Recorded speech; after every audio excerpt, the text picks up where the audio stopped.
구약성경 465쪽 사무엘하 3장 우리 2절부터 11절까지 보겠습니다. 465쪽입니다. 구약성경 사무엘하 3장 2절부터 11절입니다. 우리 제가 봉독해 드리겠습니다.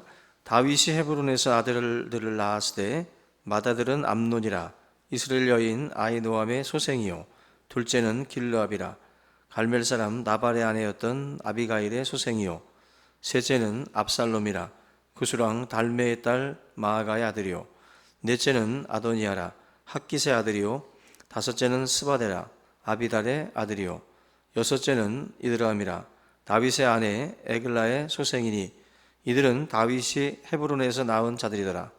사울의 집과 다윗의 집 사이에 전쟁이 있는 동안에 아브넬이 사울의 집에서 점점 권세를 잡으니라. 사울에게 첩이 있었으니 이름은 리스바요 아야의 딸이라라. 이스보셋이 아브넬에게 이르되 네가 어찌하여 내 아버지의 첩과 통간하였느냐 하니 아브넬이 이스보셋의 말을 매우 분하게 여겨 이르되 내가 유다의 계몰이냐 내가 오늘 당신의 아버지 사울의 집과 그의 형제와 그의 친구에게 은혜를 베풀어 당신을 다윗의 손에 내주지 아니하였거늘 당신이 오늘 이 여인에게 관한 허물을 내게 돌리는도다. 여호와께서 다윗에게 맹세하신 대로 내가 이루게 하지 아니하면 하나님이 아브넬에게 벌 위에 벌을 내리심이 마땅하니라. 그 맹세는 곧 이 나라를 사울의 집에서 다윗에게 옮겨서 그의 왕위를 단에서 브엘세바까지 이스라엘과 유다에 세우리라 하신 것이니라 하며 이스보셋이 아브넬을 두려워하여 감히 한마디도 대답하지 못하니라. 아멘. 할렐루야. 네, 오늘 이 금요기도에는 참 의미 있는 예배입니다. 그죠? 우리 멀리 저 미국에서 또 이 건반 반주를 위해서 우리 박보현 자매가 또 이렇게 먼 길을 마다하지 않고 이렇게 금요기도회라고 또 와주셨습니다. 감사합니다. 그리고 또 우리 오승수 집사님이 또 열심히 준비해서 또 드럼 오늘 처음 여러분들 앞에서 첫 시연을 했어요. 정말 너무나도 귀하게 또 예배를 위해서 또 도움을 줬는데요. 감사하고 또 한 사람이 있습니다. 저 시스템실에서 정전사님을 도와서 멋진 노래로 함께 해준 사모님이 있습니다. 오늘 뭔가 좀 노래소리가 좋았죠? 예, 저 뒤에서 뭔가 깔아준 분이 있습니다. 오늘 청년들 MT가 있어서 오늘 그 빈자리들을 그래도 우리 박효연 우리 사모님하고 또 우리 오승수 집사님이 잘 메꿔줬습니다. 그리고 저 위에 사모님도 잘 메꿔줬습니다. 참 감사하죠? 난 깜짝 놀랐어요. 처음에 우리 오승수 집사님이 드럼을 친다고 이러서 뭔 드럼? 그랬는데 치는 거 보고 깜짝 놀랐습니다. 처음 치는 사람인데 너무 잘 쳤어요. 근데 처음에 조금 꼬여가지고 제가 웃음보가 터져가지고 제가 뭐 얼굴을 어디서 돌지 몰랐는데 두 번째 곡부터 약간 안정을 찾아가면서 아주 잘했습니다. 너무 깜짝 놀랐네. 주일날 한 번 더 무대에 세우도록 그렇게 하겠습니다. 이 곡 그대로 다시 한번. 너무나도 오늘 이 금요기도회가 참 하나님 앞에 막 우리가 최선을 다해서 올려드리려고 노력을 해서 어떤 날보다도 아마 신령과 진정으로 준비한 그러한 예배가 되리라 생각이 됩니다. 우리 박보현 사모님도 멀리서 이제 한국에 와서 처음 또 우리 충신교회에서 반주를 하는데 얼마나 떨림을 가지고 했겠어요. 한 번 쳤고 두 번 쳤을 수도 있어요. 떨려서. 근데 그 우리 박보현 집사님, 우리 사모님도 그렇고 우리 오승주 집사님도 그렇고 예배는 긴장과 두려움과 떨림과 뭐 이런 것들이 같이 이렇게 같이 드려질 때 훨씬 더 하나님께서 받으시는 그런 그 예배가 되리라고 믿습니다. 오늘 사무엘하 이제 3장 말씀인데요. 2절부터 11절까지 말씀입니다. 오늘 본문은 이제 다윗이 7년 반 동안 있었던 지역이 바로 헤브론이라고 말씀을 드렸는데, 이 헤브론 지역에 있었을 때 유다의 왕으로서만 이제 군림을 합니다. 전체 11개 지파 사람들은 다른 아브넬이라고 하는 사람, 그리고 이스보셋이라고 하는 사람을 왕으로 세워서 11지파가 이제 뭉쳐 있고, 유다 지파는 다윗을 중심으로 해서 이제 하나의 왕국을 이제 형성하고 있는 상황입니다. 그 7년 반 동안 헤브론에 있을 때 바로 이 다윗이 낳았던 그 자녀에 대해서 2절부터 지금 5절까지 다루고 있는데요. 여기 보시면 이제 이름들이 나옵니다. 뭐 다 알 필요는 없는데 2절에 나와 있는 암논 맏아들, 암놈이 아니라 암논입니다. 암논. 그다음에 둘째가 3절에 나와 있는 길르압, 셋째가 압살롬, 넷째가 아도니아, 그리고 다섯째가 스바랴, 여섯째가 이드르암. 이름이 복잡하니까 다 외우실 필요는 없는데, 지금 6명의 지금 이름들이 나오는데요. 6명 중에 3명은 그냥 여기서만 잠깐 언급을 하고 사라집니다. 별로 이 사람들의 행적은 알 길이 없어요. 나머지 3명이 이제 중요한데, 암논, 압살롬, 그리고 아도니아, 다 아자로 시작되는 그 받침들만 좀 넣으면 되는데요. 이 암논, 압살롬, 아도니아, 이 3명은 악한 일을 하다가 비참하게 죽은 그러한 아들들입니다. 헤브론에서 나왔던 아들들은 사실 다윗의 인생에 별로 그렇게 큰 힘이 되지 못했어요. 이 나머지 이 3명도 마찬가지라고 보시면 되고요. 특별히 먼저 이 암논, 이 맏아들이라고 나와 있는데, 이 암논이 저질렀던 악행이 뭐냐면 배다른 누이 동생 다말이라고 하는 누이가 있었는데, 이 누이를 범하게 돼요. 이 다말을 강간을 합니다. 근데 이 다말의 오라비 바로 압살롬이에요. 압살롬도 성질이 있는 사람이니까 암논이 자기 누이를 범했다라고 하는 그 이야기를 이제 듣고 바로 이 친오빠인 이 압살롬이 이 암논을 이제 죽이게 돼요. 그러니까 다윗의 집안에 막 피바람이, 그것도 형제들끼리, 배다른 형제이긴 하지만 그래도 배다른 형제들 사이에서 벌어지죠. 강간에, 살인에 막 이런 일들이 무슨 다른 사람들하고 벌어지는 게 아니라 헤브론에서 나왔던 아들들 사이에서 일어나요. 우리가 사극을 보면, 우리나라 사극에도 보면 막 파란만장하잖아요. 막 피바람이 부는 것처럼 이 왕가에서는 그런 일들이 참 많이 벌어지는 것 같아요. 권력이라고 하는 것들을 가지고 있다 보니까 그래서 그런지 몰라도, 지금 이 암논, 다말, 압살롬 이 관계도 배다른 형제이면서 또 이러한 참 폐륜이죠. 그냥 천륜을 다 어기는 그러한 행동들을 지금 하고 있습니다. 그리고 압살롬은 암논을 죽였을 뿐만 아니라 압살롬의 어떤 그 죄 중에 가장 또 큰 죄는 구테타입니다.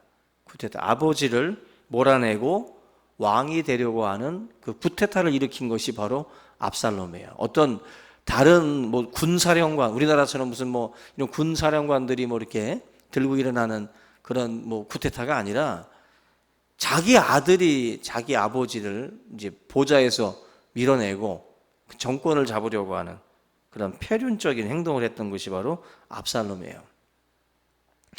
근데 이 압살롬은 여러분들 잘 아는 것처럼 원래 머릿결이 좋아가지고 보통 사람들보다 훨씬 더 이게 자랑거리가 될 정도로 그렇게 자랑하던 그 사람인데, 이 머리가 상수리 나무에 걸려가지고 결국 요압이라고 하는 다윗의 군대 장군에게 결국 살해를 당하게 되죠. 처참하게. 압살롬도 마지막이 좋지 않아요. 마지막이 굉장히 이런 구테타를 일으키고 요압에 의해 살해를 당하는 그렇게 비참한 최후를 맞이하게 됩니다. 그냥 암논, 압살롬, 그다음에 남은 게 이제 아도니아인데, 이 아도니아라는 아들도 또 마찬가지. 이 아도니아는 다윗이 이제 다 이제 늙었을 때, 노쇠해졌을 때 왕권을 탐내요. 왕권을 탐내 가지고 이제 모반을 이제 일으키게 되는데, 이 아도니아의 그 어떤 구테타 어떤 형식의 이것도 문제지만, 수냄 여자, 다윗의 첩이었던 수냄 여자 아비삭이라고 하는 여인을 욕보이려다가 결국 솔로몬에게 또 죽임을 당합니다.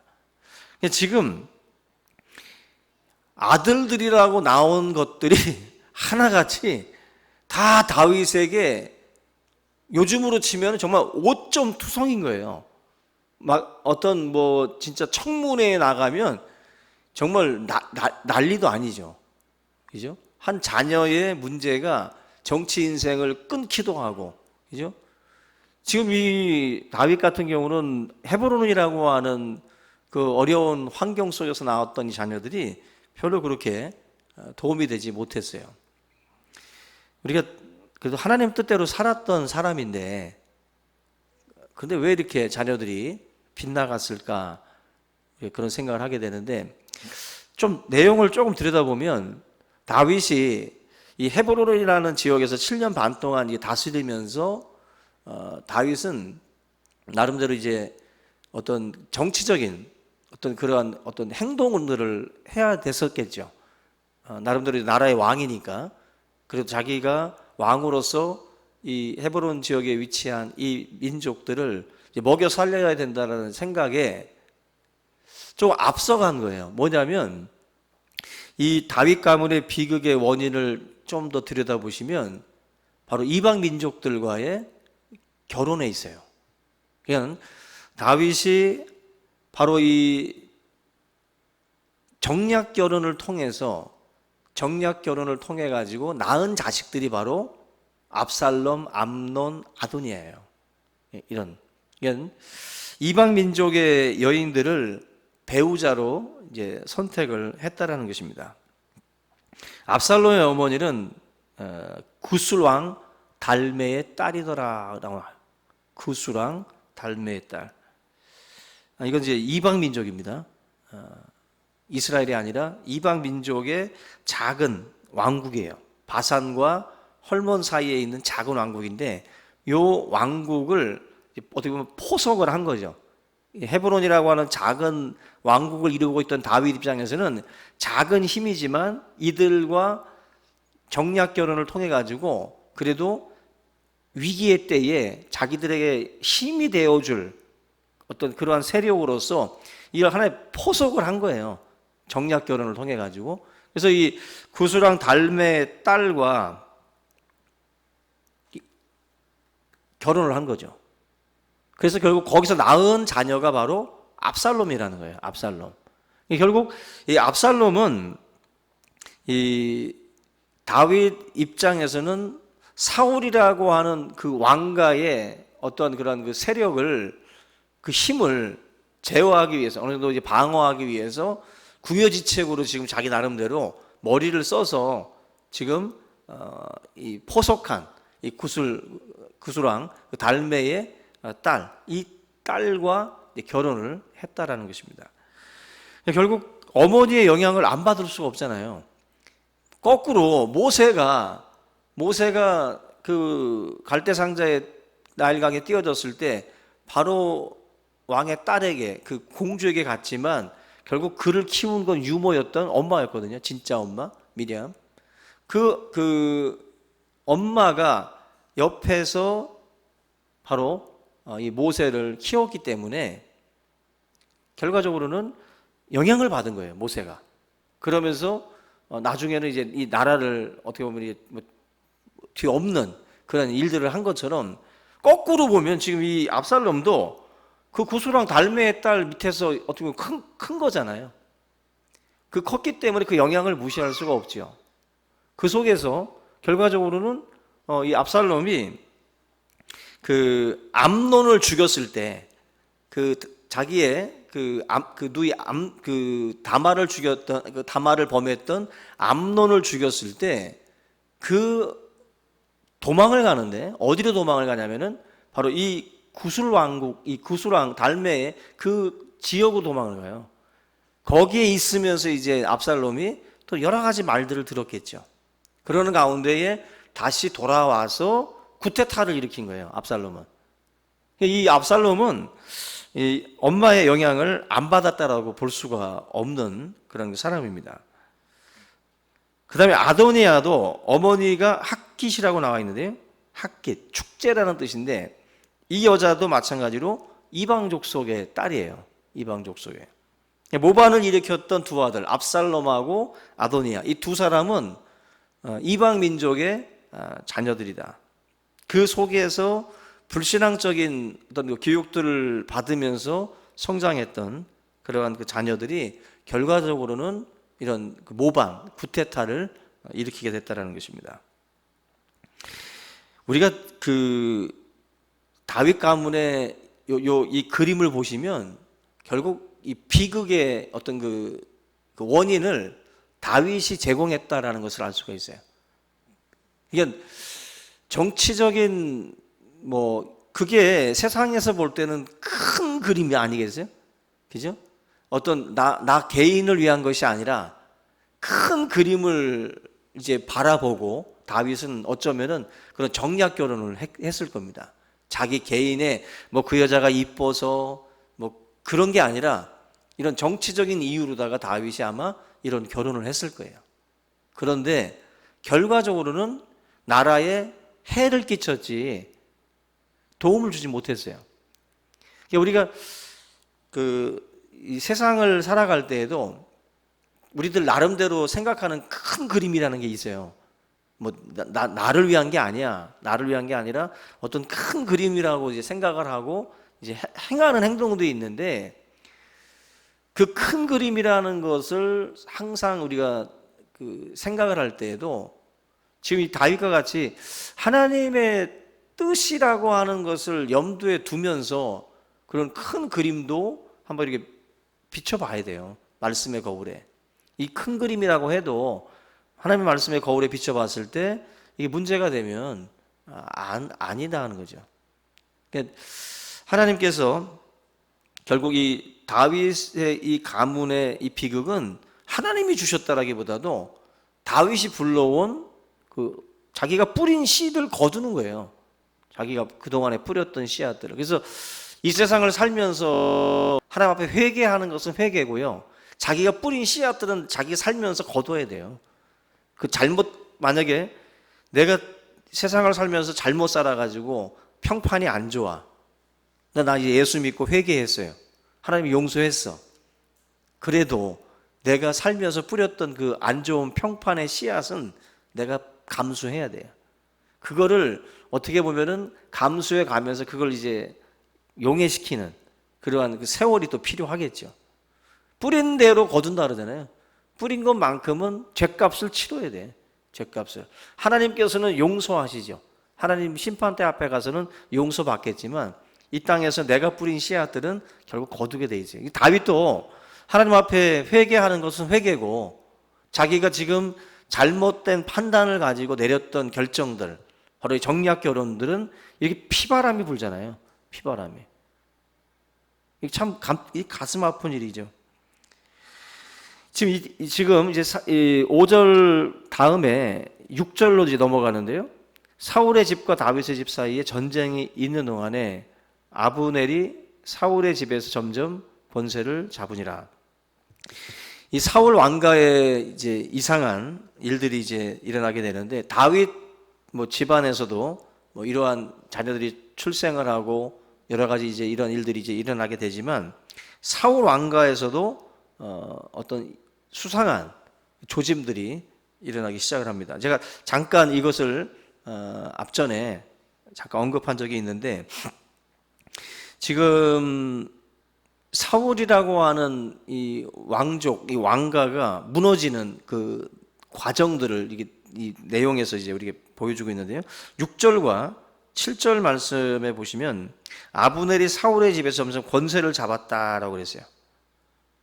그리고 사울에게 첩이 있었는데 리스바라고 하는 이 여인을 이 아브넬이 범했다, 통간했다라고 기록이 되어 있어요. 6절과 7절을 보시면 뭐가 느껴지냐면은 무질서, 그죠? 그리고 권위의 몰락.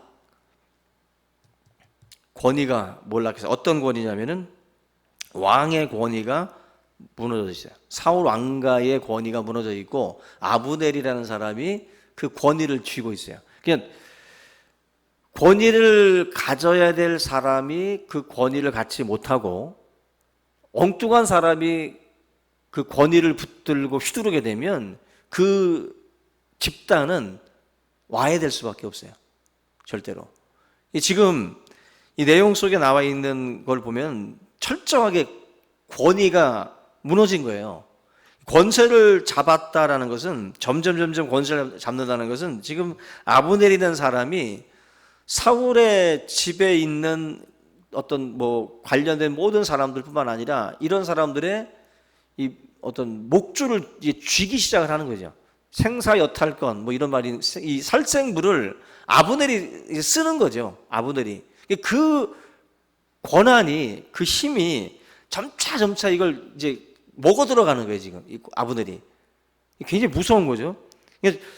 점점 치고 들어오면서 이제 이 사울 왕가의 그 왕족들, 이 집안은 점점 입지가 좁아지기 시작을 하고 결국 아브넬이라는 사람이 모든 권력을 쥐는 거죠. 먼저는 이제 아브넬 같은 경우는 군사력을 쥐고 있잖아요. 이 사람이 군대를 통솔하는 사람이다 보니까 이것도 쥐고 있고, 또 이스보셋 같은 경우는 어리버리한 상황입니다. 지금 이 사울의 남은 아들 이스보셋은 굉장히 유약한 사람으로 비춰져요.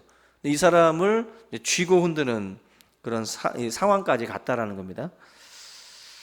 결국 여기 보면은 그 통간했다라는 말씀이 7절에 나오는데, 이거는요 왕의 첩이잖아요. 사울의 첩은 왕의 첩인데 왕의 첩을 건드렸다라는 것은 이건 윤리와 도덕적인 문제를 넘는 거예요.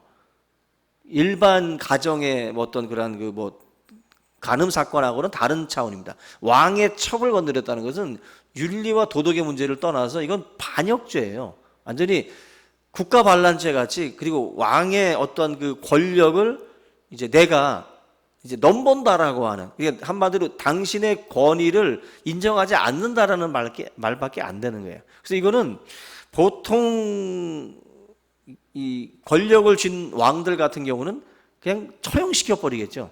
이런 사람들은 만약에 눈에 띄게 되면. 그러나 이스보셋은 그런 힘이 없다라는 거죠. 이 엄청난 이 죄를 범했음에도 불구하고 이 문제를 자기가 그냥 한번 꿈틀대는 정도로다가 반항할 정도였지, 이스보셋이 아브넬에게 어떤 그 처형을 감행할 만큼의 어떤 힘도 없었다라는 것을 알 수가 있습니다. 근데 여러분, 지금 이런 사건들이 너무 많아요. 다윗을 반역했던 압살롬 같은 경우도 그 다윗의 후궁을 백주 대낮에 옥상에서 범하는 그러한 일들이 있었습니다. 압살롬도 그런 죄를 범하게 돼요. 또 아도니아가 다윗의 후궁이었던 아비삭을 탐을 내다가 솔로몬에게 처형을 당하는 일도 있었고, 정말 끔찍한 일들이 많았는데 이런 사건들은 사실 윤리 문제 차원이 아니에요. 윤리 문제 차원이 아니라 이거는 정말 왕의 권력에 대한 모독이고, 그런 차원에서 보면은 이건 처형감인데, 이스보셋이 지금 아브넬한테 따지잖아요. 네가 어찌하여 내 아버지의 첩과 통간했느냐, 그죠? 7절 끝에 이 말을 들었던 그 아브넬의 반응을 보시면 이게 더 가관입니다. 8절 말씀 보면은 분하게 여겼다라고 나와 있어요. 분하게 여겼다. 아브넬이 이 말을 듣고 분하게 여겼다. 지금 자기가 잘못한 게 드러나면 바로 회개하거나 엎드려야 되는데, 아브넬 같은 경우는 이 상황에서도 분노하고 있다라는 것입니다. 이걸 어떻게 봐야 되냐면은, 지금 뭐라고 분노하냐면은 나는 너한테 은혜 베풀었다는 거예요. 8절 말씀 보면 사울의 집과 형제와 친구에게 은혜를 베풀었다. 그래서 다윗에게 넘겨줄 것 니들한테 넘겨줬더니 나한테 이런 것 가지고 이제 지적하냐는 거죠. 지금 이걸 정상이 아닌 겁니다. 지금 자기가 지은 죄에 대해서 지적을 받고 있는데 지금 분노하는 것도 정상이 아니고, 지금 왜 이런 일들이 벌어지냐면은 아브넬은 공로 사상이 있는 거예요. 공로 사상이, 자기 공로가 이제 이 머릿속에 아주 깊이 들어가 있는 겁니다. 내가 어떤 역할을 했다라는 것입니다. 내가 어떤 역할을 했고 어떤 사람인가 하는 것을 가슴 깊이 지금 새기고 있기 때문에, 지금 내가 이 나라의 어떤 그러한 그 성립에 있어서 내가 세운 공과 과를 놓고 보면 이 과는 능히 덮어도 될 일이라는 거죠. 이 정도는 다 눈 감고 넘어가도 될 일이지, 지금 내가 이 세운 공로를 따져보면은 너한테 이런 지적을 받을 위치가 아니라는 거죠. 여러분들, 지금 이게 우리들의 삶에도 벌어질 수 있는 그림입니다. 이게 뭐냐면, 우리 마음과 우리 정신이 병들면요, 마음과 정신이 병들면 이렇게 자기에 대한 자기 판단이 흐려집니다. 그리고 죄에 대한 판단도 흐려지게 돼요. 지금 이 아브넬은 머릿속에 지금 집어넣어 놓은 그 어떤 그 생각들, 공로 사상이 깊이 들어가기 때문에 지금 이런 반응들이 나오는 것처럼 우리들도 마찬가지예요. 우리들의 삶에도 우리들의 정신이 병들고 마음이 병들면 이런 반응들이 자연스럽게 나오게 됩니다. 그래서 죄의 잣대가, 지금 아브넬 같은 경우는 죄의 잣대가 하나님의 기준이 돼야 되는데 지금 자기 공로가 잣대가 돼요. 자기 공로에다가 자기 죄를 갖다 놓는 거예요. 우리의 죄는 자기의 공로에다가 갖다 대는 게 아니라 하나님의 기준에다가 우리의 죄를 갖다 대야 되는 거예요. 잘못해놓고 뭐 방귀 낀 놈이 성낸다는 말이 있는 것처럼 우리가 이 교회당을 이 교회를 다니면서 우리가 했던 여러 가지 일들이 있겠죠. 우리들의 수고가 있고. 그런데 그러한 우리들의 어떤 수고를 가지고 내가 지은 그 죄를, 내가 그래도 이렇게 했는데 내가 당신들한테 이렇게 지적받을 자리에 있느냐, 나는 그래도 교회를 위해서 이것도 했고 저것도 했고 다 했는데 어디서 나를 지적하느냐, 그렇게 반응할 수 있어요, 없어요? 있습니다. 우리들이 내가 이거 할 때, 내가 저거 할 때 당신은 뭐 했고 당신은 뭐 했냐는 거죠. 근데 내가 지금 이거 한번 실수했다고 나를 가지고 그렇게 욕을 할 수 있느냐.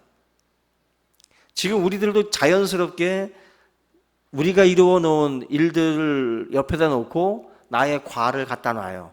그러면서 나는 얼마든지 용서받을 만하지 않느냐, 나의 실수를 용서받을 만하지 않느냐. 잘못된 겁니다.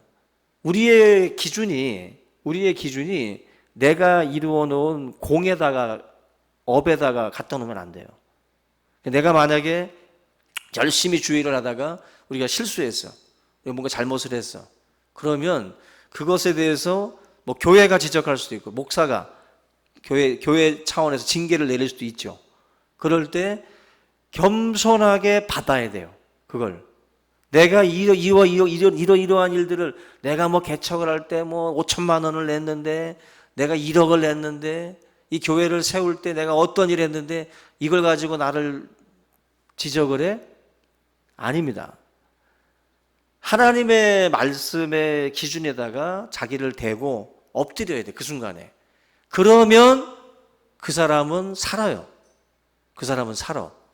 그런데 그 순간에 자기가 이루어 놓았던 그 공을 가지고 그걸 생각을 하다 보면 시험 들고 거기서 문제가 생기는 거예요. 여러분들, 지금 아브넬이 하고 있는 게 뭐예요? 내가 너한테 얼마나 은혜를 베풀었는데, 이 나라가 세워지는 과정 속에 얼마나 힘을 썼는데, 근데 그걸 몰라주고 내가 이 여자 하나 범했다고 나를 그렇게 욕을 해? 여러분들, 이게 지금 왜 이런 일이 벌어지냐면은 아브넬은 지금 힘이 있으니까 지금 이런 소리 하는 거예요. 지금 힘이 있으니까. 근데 여러분들, 그 다윗이라는 그 왕이 그 나중에 그 밧세바를 범했을 때 권력이 없던 상황도 아니고 권력이 있던 상황인데도 불구하고 변명하지 않잖아요. 야, 내가 한 나라를 세우기까지 얼마나 고생했는데, 아둘람 동굴에서 그 고생을 하고 사울 왕에게 쫓기고 수십 년을 고생을 했는데 이 여자 하나 범했다고 내가 이제 왕인데 이제 좀 평안한 때에 이런 일을 내가 했다고 해서 나를 지적을 해? 나단을 그냥 처형할 수도 있는 거예요. 그죠? 자기가 이루어놓은 공이 있잖아. 근데 다윗은 엎드리잖아요. 자기 엎드리잖아요. 기준이 공이 아니라 하나님의 기준에다가 자기를 놓으면 내가 죄인이라고 엎드리게 되는 거죠.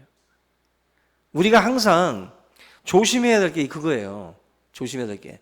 하나님 앞에 내 죄를 놓고 봐야지 우리가 지금까지 주님을 위해서 했던 것을 가지고 와가지고 내가 이 정도는 용서받아야 되지 않느냐. 그렇지 않다라는 거예요. 여러분들, 나단 선지자의 책망을 듣고 회개했던 다윗의 모습하고 이 아브넬의 모습을 비교해 보면 극과 극이에요. 달라요. 다릅니다. 둘 다의 특징은 힘이 있는 사람들이라는 거예요. 힘이 있는 사람. 지금 뭐 이스보셋이 지금 이 아브넬이 옷 벗기고 뭐 다 이렇게 그런 것도 아닙니다.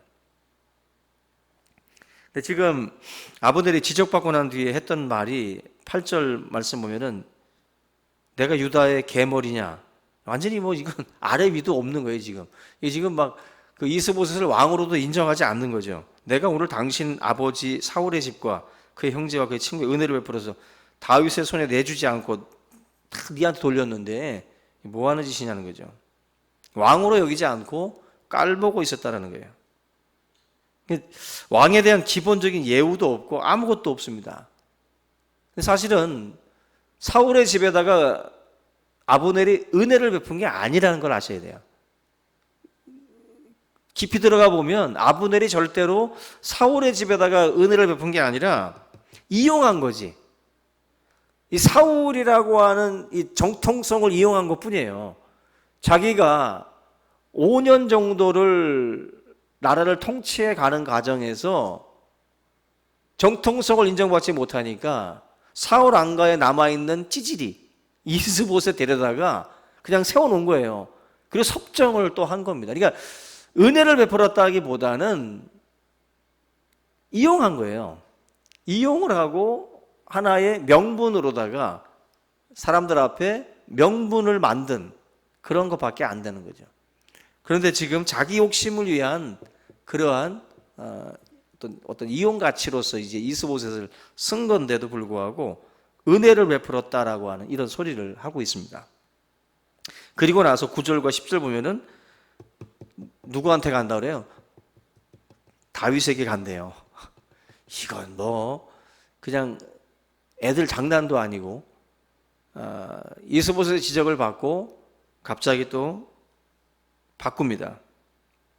여기 뭐라고 그러냐면은 여호와께서 다윗에게 맹세하신 대로 내가 이루게 하지 아니하면 하나님이 아브넬에게 벌 위에 벌을 내리심이 마땅하니라. 얼마나 교만합니까?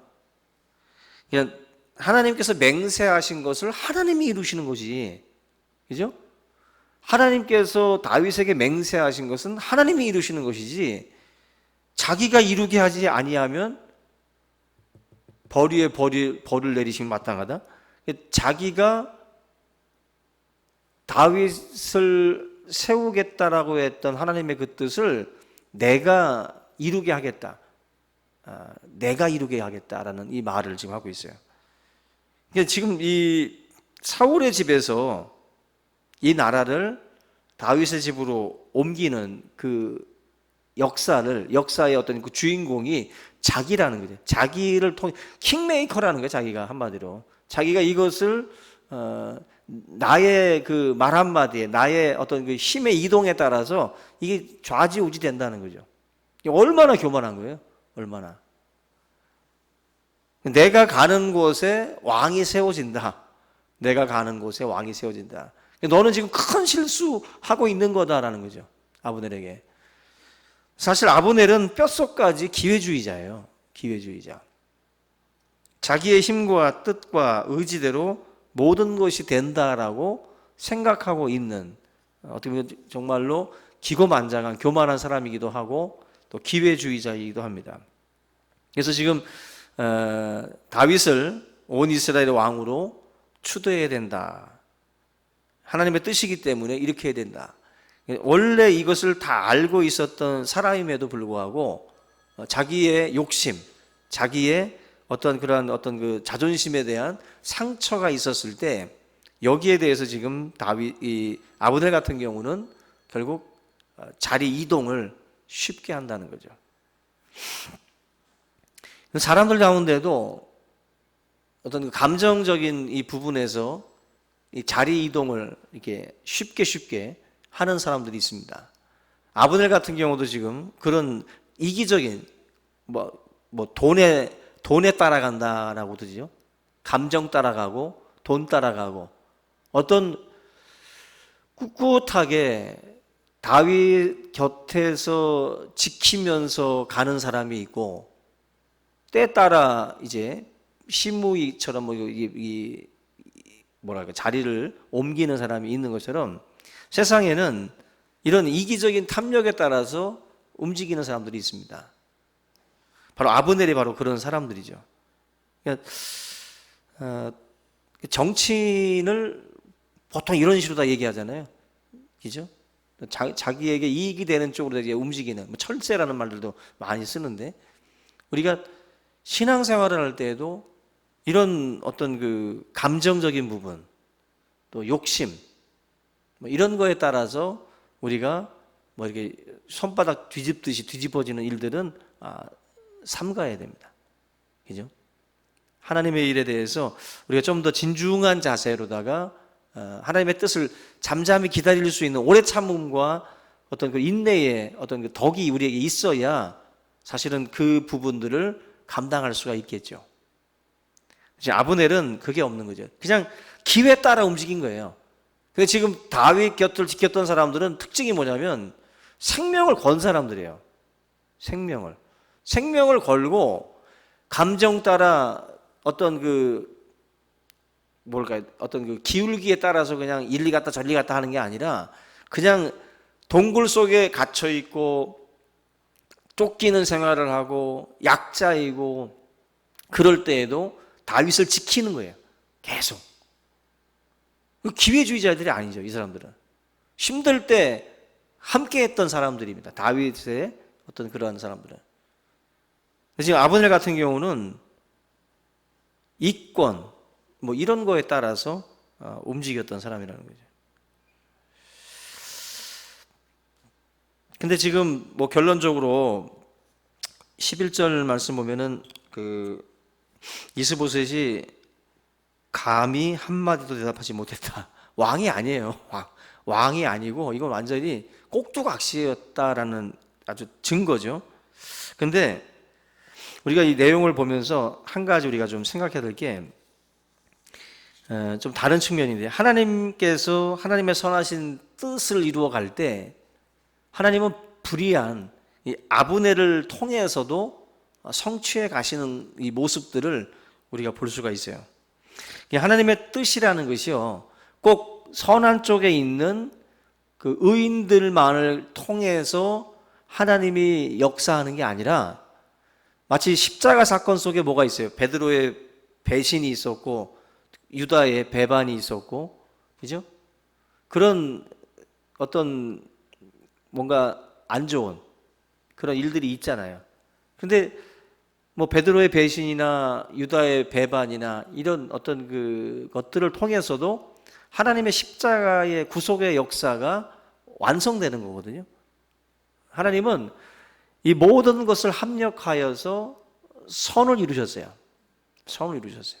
그런 것처럼 이 다윗이라고 하는 이 사람이 세워지는 과정 속에서도 아브넬이라고 하는 이런 안 좋은 사람이지만 이런 사람들을 통해서도 하나님이 하나하나 무언가를 만들어 가신다라는 것을 알 수가 있어요. 그래서 선한 사역자들뿐만 아니라 교회를 대적하는 대적자들을 통해서도 당신의 이 구속의 이 섭리의 도구로 그들을 쓰고 하나님께서 그 역사를 이루신다. 자기들은 예수님을 십자가에 못 박아서 자기들이 이겼다라고 생각을 했어요. 이겼다라고. 근데 예수님은 다 이루었다. 오히려 예수님이 이겼다라고 말씀한 거예요. 자기들은 자기들이 이겼다라고 착각을 하고 있는 거죠. 그런 것처럼 불의한 자들의 그런 그 손길이나 그런 배반, 배신 이런 사건들을 통해서도 하나님이 놀랍게 역사하신다는 거죠. 대표적인 구절이 전도서 11장 5절 바람의 길이 어떠함과 아이 벤 자의 태에서 뼈가 어떻게 자라는지를 네가 알지 못함 같이 만사를 성취하시는 하나님의 일을 네가 알지 못하느니라. 여러분들 굉장한 그 말씀이에요. 태 속에 있는 아기의 뼈가 어떻게 자라는지 모르지만 그런 것처럼 하나님께서 하나님의 일을 우리는 몰라요. 하나님께서 어떻게 하실지 정말 우리는 아무도 모릅니다.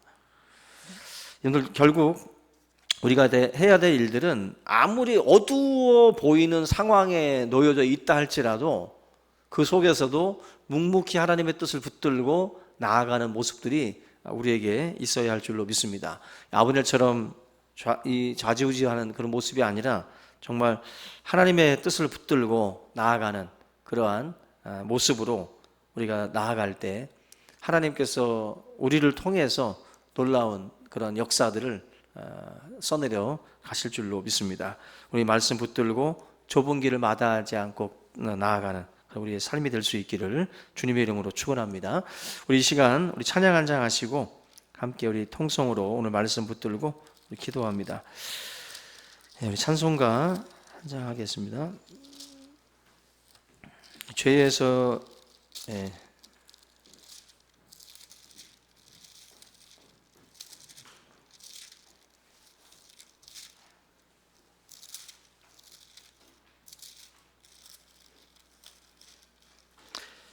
260장 우리를 죄에서 구하시려 찬송가 260장입니다.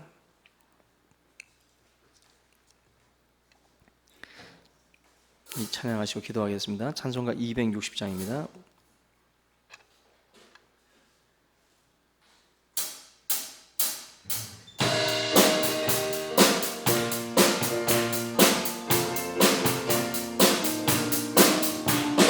우리를 죄에서 구하시려 주 예수 십자가 지셨으니 기쁘게 부르세 할렐루야 나 구원 얻었네.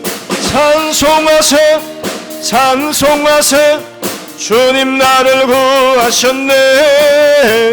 찬송하세 찬송하세 주가 구원하셨네.